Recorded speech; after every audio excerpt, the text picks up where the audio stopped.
400 साल पहले बनाई जाने वाली ये खूबसूरत बिल्डिंग, जहां अपने दौर की सबसे बड़ी और सबसे शानदार बिल्डिंग हुआ करती थी, वहीं आज इसको दुनिया का 7वां अजूबा भी माना जाता है।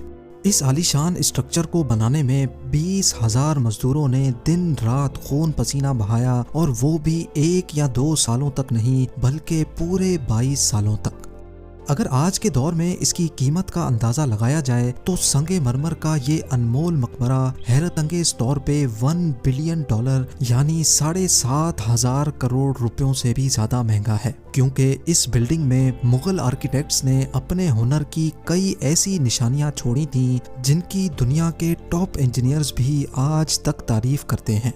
इस बिल्डिंग को ऐसे डिजाइन किया गया कि जब मेन गेट के पीछे से इसको देखा जाता है तो ये काफी बड़ी लगती है, लेकिन जैसे ही मेन गेट की तरफ बढ़ा जाता है तो ऑटोमेटिकली इसका साइज छोटा होता जाता है। दिमाग को चकरा देने वाली ये कोई पहली ट्रिक नहीं थी जो मुगल आर्किटेक्ट्स ने इस्तेमाल की हो। इसके गिर्द चारों मीनारों को बिल्कुल सीधा खड़ा नहीं किया गया, बल्कि ये मीनार बाहर की तरफ थोड़ा झुके हुए हैं, क्योंकि अगर इनको सीधा खड़ा किया जाता तो दूर से देखने पर ये अंदर की तरफ झुके हुए लगते, जैसा कि इन मस्जिदों में आप देख सकते हैं। इन मीनारों को बाहर की तरफ झुकाने का एक और रीजन भी था, और वो ये था कि खतरनाक अर्थक्वेक की सूरत में अगर ये मीनार गिरे भी तो ये बाहर की तरफ गिरकर ताजमहल पर एक आंच भी ना आने दे। लेकिन आखिर माजरा क्या था कि इसको बनाने वाले किसी सूरत में इस पर एक खराश भी बर्दाश्त नहीं कर सकते थे। ताजमहल के वो कौन कौन से राज थे जिनको 400 साल पहले छुपाने की कोशिश की गई थी, और जब उस दौर में कंक्रीट या स्टील ही नहीं हुआ करता था तो आखिर इस आलीशान मकबरे और इस पर मौजूद 40 मीटर ऊंचे डूम को कैसे बनाया गया, ये सब और इससे भी ज्यादा आप जान सकेंगे आज की इस स्पेशल वीडियो में।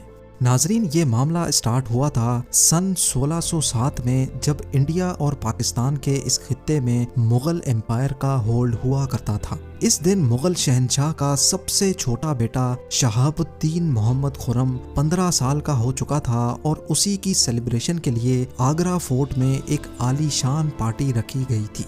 खुर्रम मुगल शहंशाह को सबसे ज्यादा अजीज था, इसी वजह से इसके हर जन्मदिन पर इसको हीरे जवाहरात और सोने से तोला जाता था, यानी जितना वजन शहजादे खुर्रम का होता था उतना ही खजाना इसके नाम कर दिया जाता था। लेकिन इस जन्मदिन पर कुछ और भी खास होने वाला था। मुगल शहंशाह ने शहजादे खुर्रम की शादी अपने एक वकील की बेटी के साथ कर दी, जिसको मुमताज महल के नाम से जाना जाता है। मुमताज और खुर्रम को पहले दिन ही एक दूसरे से बेइंतहा मोहब्बत हो चुकी थी, और उस वक्त ये किसी को भी मालूम नहीं था कि इस मोहब्बत का बोलबाला हमेशा के लिए रहने वाला है। अगले 10 सालों तक शहजादे ने कई जंगें लड़ी और उनमें भरपूर कामयाबी भी हासिल की। इसी वजह से शहंशाह ने खुश होकर उनको शाहजहां के लक़ब से नवाजा, जिसका मतलब है दुनिया का बादशाह। शाहजहां की टोटल 6 बीवियां थीं जो आगरा फोर्ट के हरम में ही रहती थीं। इन 6 में से शाहजहां सबसे ज्यादा मोहब्बत मुमताज से करते थे, और यही वजह थी कि उनका ज्यादातर वक्त मुमताज महल के साथ ही गुजरता था। वक्त तेजी से गुजरता जा रहा था, और 4 सालों के बाद यानी 1621 में मुगल शहंशाह अचानक चल बसे। शाहजहां जो पहले ही मुगल एम्पायर में खासा फेमस हो चुका था और जो शहंशाह का चहीता बेटा भी था, 1628 में यानी बाप की मौत के 7 सालों बाद उसने शहंशाह की गद्दी संभाल ली। पूरी मुगलिया सल्तनत अपने नए शहंशाह से बेहद खुश नजर आती थी। ये वो पीरियड था जब मुगल एम्पायर अपने पूरे उरूज पर थी, यानी पूरे इंडिया पाकिस्तान के साथ साथ अफगानिस्तान के भी कई हिस्सों में मुगलिया सल्तनत का राज हुआ करता था। सारे फैसले शाहजहां खुद करता था, जबकि मुमताज महल पीछे रहकर शाहजहां को मशवरे दिया करती थी। लेकिन किसी को भी इस बात का इल्म नहीं था कि ये खुशियां अनकरीब मातम में बदलने वाली हैं। गद्दी संभाले अभी 1 ही साल गुजरा था कि एक बार फिर से मुगल एम्पायर को दुश्मनों का सामना करना पड़ा। अगले 2 साल जंग चलती रही और शाहजहां को इस जंग में भी भरपूर कामयाबी नसीब हुई। लेकिन शाहजहां अभी इस कामयाबी का जश्न मनाते कि उनको एक अफसोसनाक खबर से आगाह किया गया। मुमताज महल, जो कि शाहजहां के 14वें बच्चे को जन्म दे रही थी, उसकी हालत बिगड़ गई और 17 जून सन 1631 को वो ना चाहते हुए भी इस दुनिया से चल बसी। पूरी मुगलिया सल्तनत का जश्न देखते ही देखते मातम में बदल गया। ये खबर जो शाहजहां पर आग बनकर गिरी थी, उसने तो जैसे इनकी दुनिया ही खत्म कर डाली। शाहजहां की सबसे पहली मोहब्बत और उनकी सबसे अजीज बीवी मुमताज महल इस दुनिया से रुखसत हो चुकी थी। कहा जाता है कि इस गम की परछाई ने शाहजहां को काले अंधेरों में धकेल दिया था। अगले 8 दिनों तक उन्होंने कुछ नहीं खाया और अगले 2 सालों तक ना कोई मौसीकी सुनी और ना ही परफ्यूम लगाया। मुमताज महल ने मरने से पहले एक आखिरी ख्वाहिश की थी। वो चाहती थी कि उनकी कब्र दुनिया के सबसे खूबसूरत मकबरे में बनाई जाए। इस टास्क को और मुमताज महल की आखिरी ख्वाहिश को पूरा करने के लिए शाहजहां ने अपनी सारी दौलत और पूरी जिंदगी वक्फ करने का इरादा कर लिया। मुमताज के गुजरने के 6 माह बाद यानी 1632 में ही ताजमहल की कंस्ट्रक्शन का काम शुरू कर दिया गया। करीब 20,000 से भी ज्यादा मजदूर, पत्थर तराश और कारीगरों को पूरी सल्तनत से इकट्ठा किया गया। लश्करों के लश्कर शाहजहां के हुक्म पर आगरा बुलवा लिए गए थे। क्योंकि मुमताज की कब्र यमुना रिवर के बराबर में मौजूद थी, इसी वजह से इस जगह पर दुनिया की सबसे खूबसूरत बिल्डिंग बनाना काफी मुश्किल टास्क था। रिवर के किनारे जमीन काफी सॉफ्ट होती है और अगर यहाँ खुदाई का काम किया गया तो पानी का बहाव ताजमहल की फाउंडेशन को भी नुकसान पहुंचा सकता था। इस मसले से निपटने के लिए मुगल इंजीनियर्स ने यहाँ सबसे पहले जमीन के अंदर कई कुएं खुदवाना शुरू किए। मजदूर ये कुएं तब तक खोदते रहते जब तक खुश्क जमीन नजर ना आ जाती थी। इन कुओं को पत्थरों और गारे से भरा गया और फिर उसके ऊपर पत्थरों के बड़े बड़े कॉलम्स खड़े किए गए। इस सारे काम को अंजाम देने के लिए मजदूरों के साथ साथ हाथियों की एक बहुत बड़ी फौज को भी इस्तेमाल किया गया। मुगल इंजीनियर्स की ये ट्रिक काम कर चुकी थी और अब एक ऐसी मजबूत फाउंडेशन तैयार थी जो नरम जमीन पर भी फौलाद बनकर खड़ी थी। फाउंडेशन के बाद अब बारी थी एक ऐसे बिल्डिंग डिजाइन की जो आज से पहले किसी ने भी ना देखा हो। एक ऐसा डिजाइन जो पिछले सारे रिकॉर्ड तोड़ डाले। ताजमहल के डिजाइन का आइडिया शाहजहां ने अपने बाप दादा के मकबरों से लिया था। बाप के मकबरे से मीनारों का आइडिया लिया गया, दादा के मकबरे से बिल्डिंग कोर का आइडिया लिया और अपने अंकल के मकबरे से डोम का आइडिया लिया था। और जब इन सबको कंबाइन किया गया तो एक शानदार और आलीशान डिजाइन उभर कर सामने आया। बिल्डिंग के स्ट्रक्चर को बनाने के लिए लाखों नहीं करोड़ों ईंटें मौके पर ही बेक की गईं। ये सब इतना आसान नहीं था और इसमें लातादाद पैसे भी बहाए जा रहे थे। हर गुजरते दिन शाही खजाना तेजी से खाली होता जा रहा था, लेकिन शाहजहां को किसी चीज की परवाह नहीं थी। बस उनको ये काम हर कीमत पर कंप्लीट करना था। कहा जाता है कि ताजमहल की कंस्ट्रक्शन में इतने ज्यादा लोग लगाए गए थे कि इनकी वजह से आसपास के इलाकों में खाना पीना खत्म हो गया था।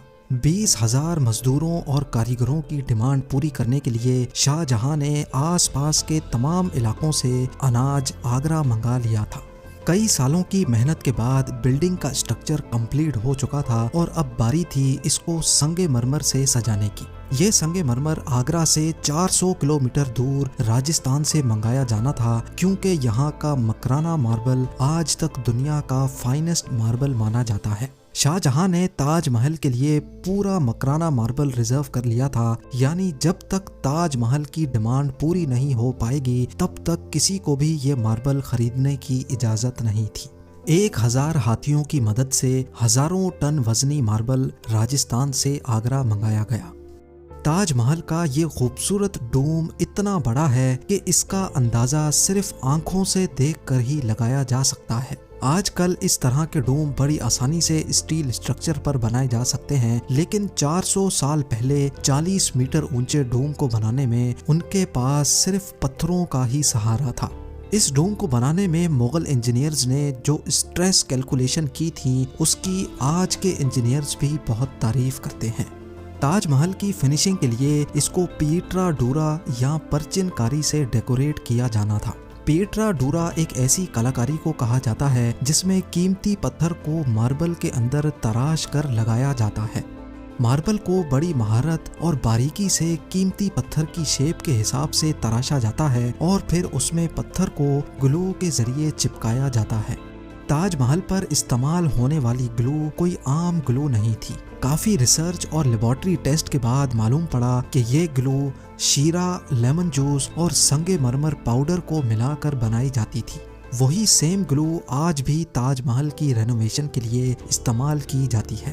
ताजमहल की खास बातों में एक बात यह भी है कि ये दिन में 4 मर्तबा अपने रंग बदलता है। सूरज निकलने से पहले ये बिल्कुल ब्लैक शेड देता है, सूरज निकलने के बाद ये लाइट येलो और पिंक शेड देता है, जबकि दोपहर के वक्त ताजमहल की खूबसूरती का नया रुख देखने को मिलता है। नीले आसमान पर जैसे मोती चमक रहा हो और सनसेट के वक्त ये पूरी बिल्डिंग गोल्डन कलर की दिखाई देती है। पूरे 22 सालों के बाद सन 1654 में ताजमहल की कंस्ट्रक्शन का काम मुकम्मल कर लिया गया। शाहजहां अपनी बेगम की याद में दुनिया का सबसे खूबसूरत मकबरा बनाने में कामयाब हो चुका था। शाहजहां ने इस आलीशान इमारत का नाम अपनी पसंदीदा बीवी की याद में ही रखा। मुमताज महल से इसका नाम ताजमहल रख दिया गया।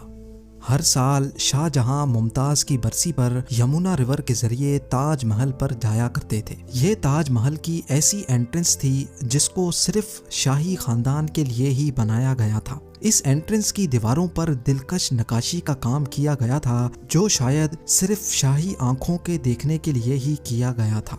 शाहजहां का ये महंगा तरीन प्रोजेक्ट कंप्लीट तो हो चुका था, लेकिन इसने मुगलिया सल्तनत को तबाही के किनारे पर ला खड़ा किया। 4 सालों के बाद यानी 1658 में शाहजहां और मुमताज के अपने ही बेटे ने शाही तख्त उलट दिया और खुद मुगल एम्पायर का शहंशाह बन गया।